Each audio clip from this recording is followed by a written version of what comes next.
Welcome to this new video. This time we are going to be talking about your Windows password security policy. Now, that's one of the great things that Windows has kept consistent since day one.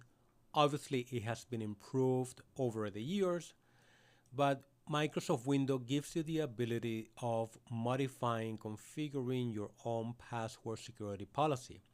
As you can see here, I have added the local security policy on my computer. This is a Windows 10 professional operating system, and the way to do it, you can do segpol.msc and you're gonna get the security policy, or you can go through the main security policy to get to it. gpedit, edit the local security policy, and you're gonna get to the same configuration menu. So with that being said, let's talk about this for 1 second, because the reason for you to have this is to enforce security policies on your computer, so that every time that somebody creates a password, that password is going to meet the expected security controls that you are establishing. Now, by default, this is what we have. As you can see, we have the password policy, and we have the following settings right here.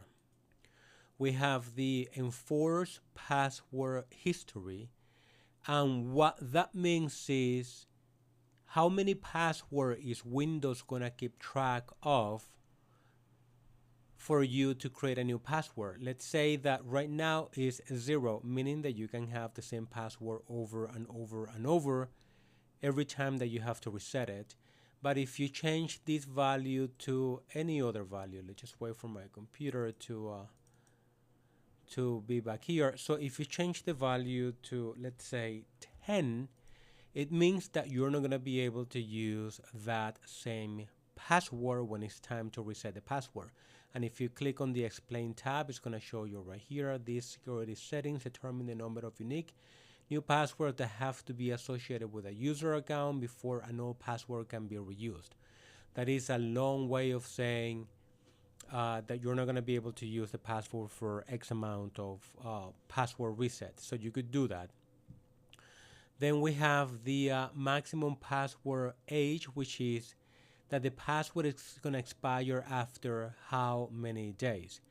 I remember back in the days, I'm talking about probably, in the late, like 90s or mid 2000s, we were saying, it's a good thing to reset your passwords every 90 days. And someone came up with the idea of resetting the password every 90 days.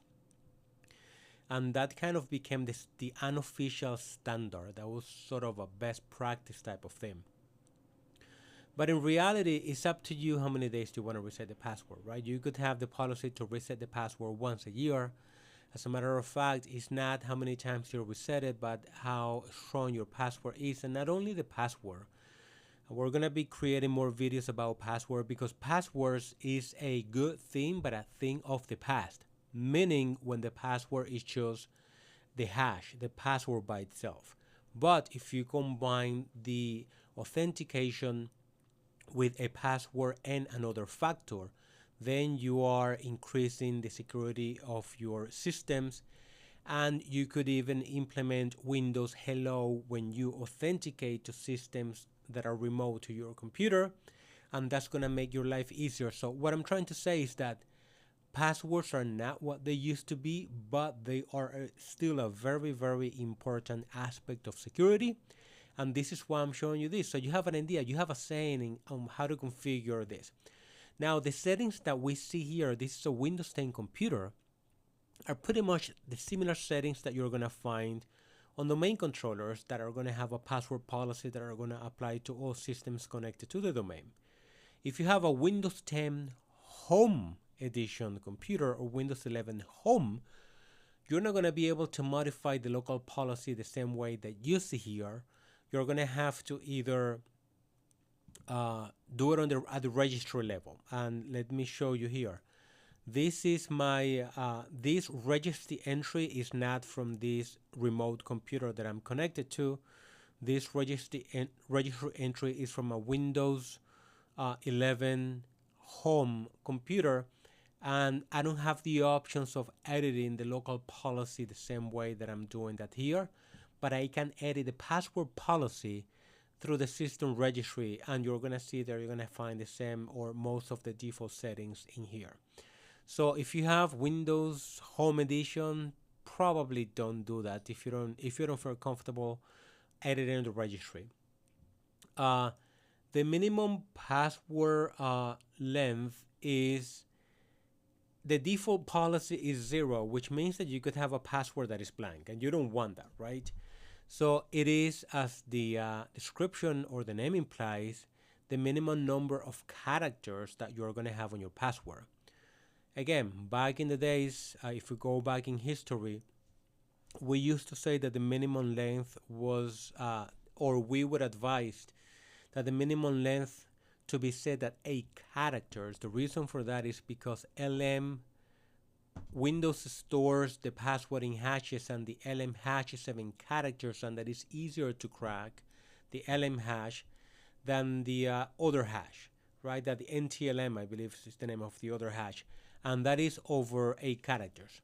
The truth is that the longer the password, the more difficult it's going to be for that password to get cracked, right? Especially if you couple that with other security settings like account lockout and things of that nature.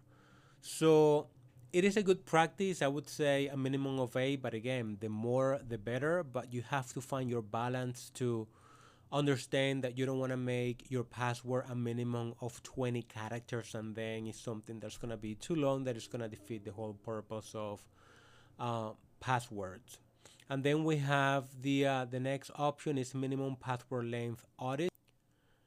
And as the name implies, this is just an audit. This is not a setting that is going to apply to the password. This is just a setting that is going to audit the passwords that users are going to try to create, and it's going to generate an event in event viewers for the administrator to see it. Now, this is super useful in a domain environment so that the administrator can see what would potentially be a password if a user had the ability to do whatever password they wanted. But at the local level, it doesn't make any sense, to be honest, to enable this, so you don't have to worry about that.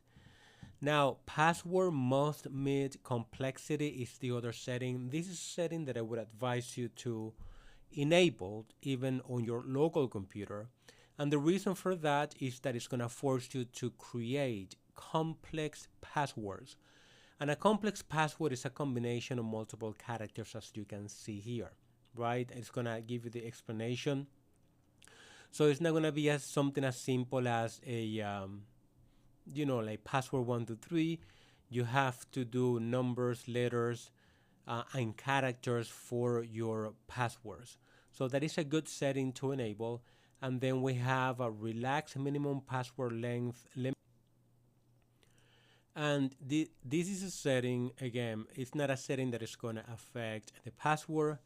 It's a setting that is going to allow the administrator, in this case, the person who is configuring this policy, to allow users to create passwords longer than 14 characters, which would be the ideal maximum that Microsoft would like you to use. So in that case, you're going to create passwords, I believe, up to 100, or it's going to give you the ability of creating passwords up to 128 characters. The reason why that is discouraged sometimes by administrators is because there are some older applications that are not going to be able to process that type of password if the password is 128 characters long. So they discourage users from doing that unless they have a reason to do it. And it's up to you if you want to enable that or not, right? If you're creating the policy on your local computer just to log in locally, you're not going to have any problem. But if you're enabling this policy to use with SSO, or integrate with SSO through Azure or Active Directory, then you might run into trouble at that point. So let me come in here, and then it stores password using reversible encryption. And that is simply as storing the password in plain text. So unless you have a specific reason to enable this setting, as you could see, it is disabled by default. If you enable it, the passwords are going to be stored in a way that is going to be easier to understand for certain applications. So do not enable this setting unless you have a specific reason for that. So that is how you configure your local policy on your Windows 10, 11 computer.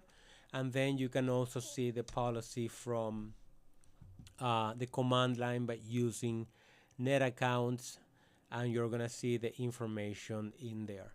So again, if you have Windows 10 Home or Windows 11 Home, you're not gonna be able to edit the policy this way. You could edit the policy from the registry. Make sure that you know what you're doing, but make your life simpler. If you want a strong, long password, just set that password for the user accounts as you are creating them. So this was a simple, I'm gonna call it a refreshing video, or a refresher video for those who are perhaps new to Windows systems, or they want to know more about how to secure Windows environment.